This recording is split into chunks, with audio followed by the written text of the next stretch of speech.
الصلاة خير من النوم. میرا حسین باغ نبوت کا پھول ہے. زمانہ جانتا ہے کہ جب آپ کا سر سجدے میں تھا کہ اس وقت سنان بن انس نے آپ کے سر کو کاٹا یا خولی بن یزید نے کاٹا یا شمر نے کاٹا. اختلافات ہے روایات کے اندر، لیکن حضرت امام حسین رضی اللہ تعالی عنہ کا آخری وقت سر جو تھا وہ سجدے میں تھا، اور سجدے کی حالت کے اندر دست قاتل نے سر حسین کو تن حسین سے الگ کیا. یہ دنیا کے سامنے حضرت امام نے اپنا اسوہ رکھا کہ یہی تو پیغام میں دینے آیا ہوں، یہی تو جو ہے وہ تحریر میں نے کربلا کی ریت پر اپنے خون سے رقم کرنی تھی کہ یہ سر کٹ سکتا ہے لیکن جھکے گا تو صرف اپنے مالک کی چوکٹ پہ جھکے گا. یزید کے سامنے یہ سر جھک نہیں سکتا ہے. تو حضرت امام حمام رضی اللہ تعالیٰ عنہ نے کربلا کے تپتے ہوئے ریگزار میں جب 72-73 لاشیں خیموں کے سامنے پڑے تھے اور اتنے زخم کلیجے پہ تھے، راوی کہتا ہے کہ جب آپ کی قمیض اتاری گئی تو 113 سوراخ اس میں تیروں کے تھے، 33 زخم نیزوں کے تھے، 34 گھاؤ تلواروں کے تھے. اتنے زخم جسم کے اندر اور جسم چور ہے زخموں سے. لیکن حضرت امام حسین نے جب پیشانی سجدے میں رکھی تو آخری لفظ یہ تھے، اللہم رضن بقضائکا وصبرن علی بلائکا تسلیما لامرکا سبحان ربی العالی. مالک تیری تقدیر پہ راضی ہو گیا ہوں، مالک زخم سے پہ بھی میں مسکرا رہا ہوں، مالک تیری طرف سے جو دکھ آئے میں نے ان کو قبول کیا. جے سونا میرے دکھ وچ راضی تے میں سکھ نو چلے ڈاواں. مالک میں سب کچھ قبول کیا، حسین تیری رضا پہ راضی ہے. میرے مالک تو بھی بتا، تو بھی حسین پہ راضی ہوا ہے کہ نہیں ہوا ہے؟ آواز آ رہی تھی اس پیاسے پر علی شیر خدا کو ناز ہے، اس نواسے پر محمد مصطفیٰ کو ناز ہے. اوروں نے بھی سجدہ کیا پر اس کا عجب انداز ہے، اس نے وہ سجدہ کیا جس پر خدا کو ناز ہے. اے حسین ابن علی تم پر سلام، نازش آل نبی تم پر سلام. آج لہجہ بھی دم توڑ رہا ہے اور سورج بھی درد غروب سے زرد ہو رہا ہے. وقت کے دامن میں گنجائش نہیں کہ میں اس مضمون کو چھیڑوں. آؤ ہم سلام کرتے ہیں. یہ سورج سامنے چمک رہا ہے، میں یہاں بیٹھا سوچ رہا تھا کہ ہم نے تو نہیں دیکھا. اے سورج، دوپہر کا وہ منظر تم نے تو دیکھا تھا جب کربلا میں حسین کا سر کٹا تھا، جب گھر لٹا تھا، جب خیموں کو آگ لگی تھی، جب سکینہ رو رہی تھی اور جب گھوڑا خالی پلٹا تھا اور سکینہ پوچھتی تھی گھوڑے تو خالی آ گیا ہے، حسین کہاں چھوڑ آیا ہے. آج یہ سورج یہ چمک چمک کے وہ ہمیں کہانی سنا رہا ہے اور ہمیں پیغام دے رہا ہے کہ نبی کے نام پہ حسین نے تو سر کٹا دیا. آج تم کہتے ہو دین پہ چلنا بڑا مشکل ہے، تم شور ڈال رہے ہو. جن کے لیے مسجدوں میں قالین بچھے ہوئے ہیں، گرم پانی دستیاب ہے اور ان کے لیے مسجدوں میں آسائشیں موجود ہیں، اور پھر بھی وہ کہتے ہیں دین پہ چلنا بڑا مشکل ہے. ذرا دیکھو حسین ابن علی کو سجدے میں سر رکھ کے، پیشانی رب کے حضور رکھ کے حسین ابن علی کہہ رہے ہیں مالک میں سر کٹا کے بھی تیرے حضور حاضر ہوں اور تجھ پہ راضی ہوں. تو بھی بتا کہ تو بھی حسین پہ راضی ہے یا نہیں ہے. اے حسین ابن علی تم پر سلام، نازش آل نبی تم پر سلام، تم پہ لاکھوں رحمتیں لاکھوں سلام. اے شہیدان محبت کے امام، لالا گوں لالا بدن لالا چمن، اے چمن اندر چمن اندر چمن، زندگی ہی زندگی تیری حیات، اے حیات اندر حیات اندر حیات. افتخار ملت بیضا ہے تو، رب کعبہ کی قسم یکتا ہے تو.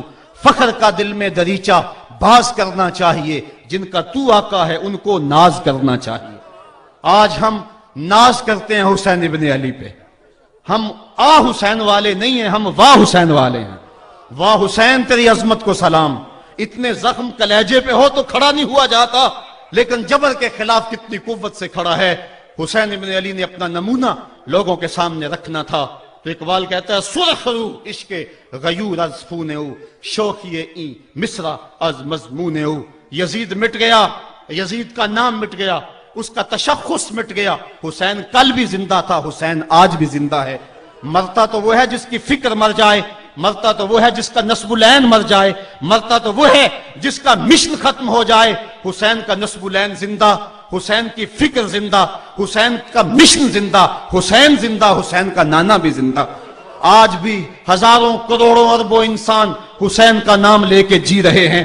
میں کہتا ہوں اگر کوئی یزید کا نام بھی لیتا ہے تو وہ سر جھکا کے دیتا ہے۔ کیسا تمہارا لیڈر ہے جس کا نام لیتے ہوئے بھی تمہیں شرم آتی ہے؟ نام لینے سے پہلے سر جھکاتے ہو، نام لیتے ہوئے پسینہ پسینہ ہوتے ہو، نام لینے کے بعد منہ چھپا لیتے ہو۔ تمہیں اپنے قائد اور اپنے لیڈر کا نام لیتے بھی شرم آتی ہے، اور جب ہمارے لبوں پہ نام حسین آتا ہے ہمارا قد اونچا ہو جاتا ہے، ہمارا سر فخر سے بلند ہو جاتا ہے۔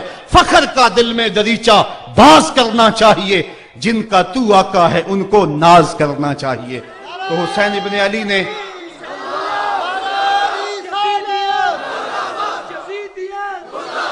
کسی نے کہا تھا کہ یہ دو شہزادوں کی جنگ تھی، تو کسی نے بڑا خوبصورت جواب دیا۔ اس نے کہا کربلا جنگ تھی اگر دو شہزادوں کی، قلم میں زور ہے تو لکھو حسین ہار گئے، لہجے میں تنتنا ہے تو لکھو حسین ہار گئے، انداز میں زور ہے تو کہو حسین ہار گئے۔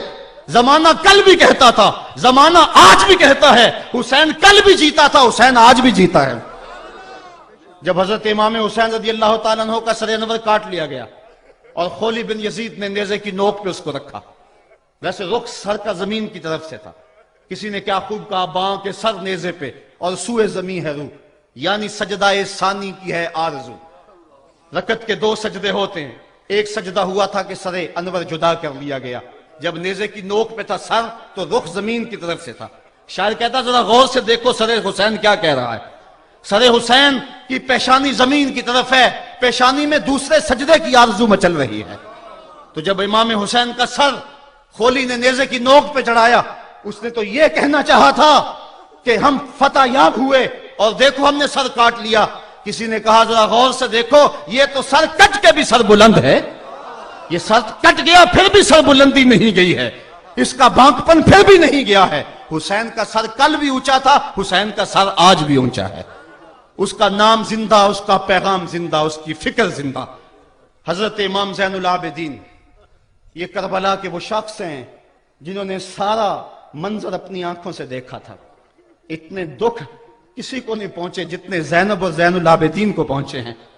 سب منظر کھلی آنکھوں سے دیکھا، 14 سال کی عمر ہے، بیمار ہیں، تاریخ بتاتی ہے اس کے بعد ساری زندگی حضرت زین العابدین نے ٹھنڈا پانی نہیں پیا، جب پانی پینے لگتے تڑپنے لگتے، کہتے مجھے سکینہ کی پیاس یاد آتی ہے، مجھے علی اصغر کا تڑپنا یاد آتا ہے، ساری زندگی پھر ٹھنڈا پانی نہیں پیا۔ حضرت امام زین العابدین نے یہ سارا منظر کھلی آنکھوں کے ساتھ دیکھا تھا، اور پھر آپ نے دمشق کے بازاروں میں بھی اور کوفے کی گلیوں کے اندر بھی سروں کا یہ قافلہ اپنی قیادت کے اندر جو ہے وہ گزارا تھا۔ جب یزید کے دربار کے اندر حضرت امام زین العابدین پہنچے تو یزید نے پہلے تو جو ہے وہ دکھ کا اظہار کیا۔ بعض لوگ یہاں سے یزید کی بریت کا اعلان کرتے ہیں۔ یہاں کسی نے بڑی خوبصورت بات کہی کہ قاتل کی پشیمانی مقتول کی اہمیت کو تو بڑھا سکتی ہے لیکن اس کے دامن سے قتل کے داغ کو نہیں دھو سکتی۔ تو اس نے یہ سب کچھ کیا، یہ بس اس کے ٹسوے تھے جو وہ بہانے لگا، لیکن بعد میں اس نے حضرت امام حسین رضی اللہ تعالی عنہ کے دانتوں کے اوپر جو ہے وہ چھڑی مارنا شروع کر دی۔ تو حضرت ابو برزہ اسلمی صحابی رسول وہاں موجود تھے، وہ کھڑے ہو گئے، اٹھ کے بدن کانپتا ہے ان کا، کہنے لگے ظالم ارفع قدیبہ کا، یہاں اپنی چھڑی ہٹا لے، میں نے اپنی ان آنکھوں سے دیکھا ہے کہ کان رسول اللہ صلی اللہ علیہ وسلم یل سے مہو، حضور نے ان ہونٹوں کو خود چوما ہے۔ تو یہ کہہ کہ آپ دربار سے نکل گئے اور روتے تھے اور آپ کے بدن پہ کپکپی بھی تاری تھی۔ بعد میں یزید نے کہا حضرت غلطی ہو گئی اور یہ میں نہیں چاہتا تھا، بتائیں آپ کی کوئی شرط ہو۔ تو آپ نے فرمایا میری 4 باتیں مان لو۔ ان 4 باتوں میں ایک بات یہ تھی کہ سر حسین اور سر شہیداں ہمارے سپرد کر دو تاکہ ہم کربلا جا کے ان کی تدفین کر سکیں۔ دوسری یہ تھا کہ ہمیں مدینہ حفاظت سے پہنچا دو۔ تیسری شرط یہ تھی کہ مجھے جو ہے وہ جمعے کا خطبہ دینے کی اجازت دو آج دمشق جامع مسجد کے اندر۔ چوتھی بات آپ نے یہ فرمائی کہ قاتلان حسین جو ہے وہ میرے سپرد کرو۔ اس نے کہا ہاں کون ہے قاتل حسین کا؟ لوگوں نے کہا خولی ہے۔ خولی نے کہا میں نے قتل نہیں کیا، یہ سنان بن انس نخی نے کیا ہے۔ سنان بن انس نخی کو کہا ہاں تو بتا، کہنے لگا میں قتل کیوں کرنا تھا، یہ تو شمر ذل جوشن نے کیا ہے۔ شمر ذل جوشن کو کہا تو بتا، کہنے لگا میں نے قتل نہیں کیا، میرا کون سا حسین نے کچھ بگاڑا تھا، قتل اس نے کیا ہے جس کی حکومت کو خطرہ تھا۔ تو یہ ہے وہ ہے قاتل حسین کا۔ اب یزید کہنے لگا تمہاری یہ شرط تو میں پوری نہیں کر سکتا، یہ بات تو پوری نہیں کر سکتا، اب خطبہ دے لو۔ اب حضرت امام زین العابدین خطبہ دینے کے لیے کھڑے ہوئے۔ خطابت تو اس گھر کی لونڈی ہے، جب یہ بولتے ہیں تو حکمت کے موتی دولتے ہیں۔ جو ہی امام زین العابدین کھڑے ہوئے، 14 سال عمر ہے اور دمشق کی جامع مسجد ہے، یزید بھی بیٹھا تھا، یعنی سلطنت بھی تھے، عوام کا بھی ہجوم تھا۔ جب آپ نے خطبہ شروع کیا لوگ زار و قطار رونے لگے، اور آپ نے اہل بیت کے مناقب جب لوگوں کے سامنے رکھے تو یزید گھبرا گیا کہ کہیں لوگ میرے گریبان تک نہ پہنچے۔ اس نے مؤذن کو اشارہ کیا جلدی جلدی اذان پڑھو۔ تو جب اس نے کہا اللہ اکبر اللہ اکبر، تو حضرت شہزادہ زین العابدین نے کہا کہ اس کے اندر کوئی شک نہیں کہ اللہ سب سے بڑا ہے۔ جب شہادتین کا کہا اشہد ان لا الہ الا اللہ، حضرت امام زین العابدین نے اس کے جواب کے اندر کہا ہاں ہاں اللہ کے علاوہ کوئی معبود نہیں ہے، اس کی گواہی ہم نے خون سے دی ہے، ہم نے اپنے لہو سے دی ہے اس کی گواہی۔ اور پھر اس کے بعد جب اشہد ان محمد رسول اللہ پہ لفظ آئے تو حضرت امام زین العابدین نے کہا یزید دیکھ، اب اذان کے اندر تیرے نانے کا نام ہے یا میرے نانے کا نام ہے؟ آج بھی منبر پہ میرے نانے کا نام ہے۔ تو یزید مر گیا، اس کا نام مر گیا، اس کا تشخص مر گیا۔ حسین کل بھی زندہ تھا، حسین آج بھی زندہ ہے، حسین کربلا کے تپتے ہوئے ریگزار میں بھی زندہ تھا، کوفے کے بازار میں بھی زندہ تھا، اور دمشق کی جامع مسجد میں بھی زندہ تھا، مدینے میں بھی زندہ، مکہ میں بھی زندہ، کابل میں بھی زندہ، کندھار میں بھی زندہ، قلعہ جنگی میں بھی زندہ، تورا بورا میں بھی زندہ، موصل میں بھی زندہ، بغداد میں بھی زندہ، غزہ کی پٹی میں بھی زندہ، فلسطین میں بھی زندہ۔ آج حسین کی زندگی اور حسین کا باقپن دنیا کو بتا رہا ہے، بش کو بتا رہا ہے تیرے منہ پہ تماچا حسین مارے گا۔ زمانہ بتائے گا کہ حسین کل بھی زندہ تھا، حسین آج بھی زندہ ہے۔ حسین کی فکر لے کے اٹھو اور پوری دنیا پہ چھا جاؤ اور زمانے کو بتاؤ کہ ہم حسین ابن علی کے سپاہی ہیں۔ صرف محرم کے دن آنسو بہا لینے سے کچھ نہیں ہوگا۔ کیا صرف محرم حسین کا مہینہ ہے؟ نہیں، پورا سال حسین کا ہے، پوری زندگی حسین کی ہے، پورے زمانے حسین کے ہیں۔ یہ صرف عاشور کا دن یا عاشور کی شب ہی حسین کی نہیں، سارے زمانے حسین کے ہیں۔ کل بھی حسین کا تھا، آج بھی حسین کا ہے، کل بھی حسین کا ہوگا۔ آؤ اٹھیں، قرآن کو لے کر کے حسین ابن علی نیزے کی نوک پر بھی چڑھ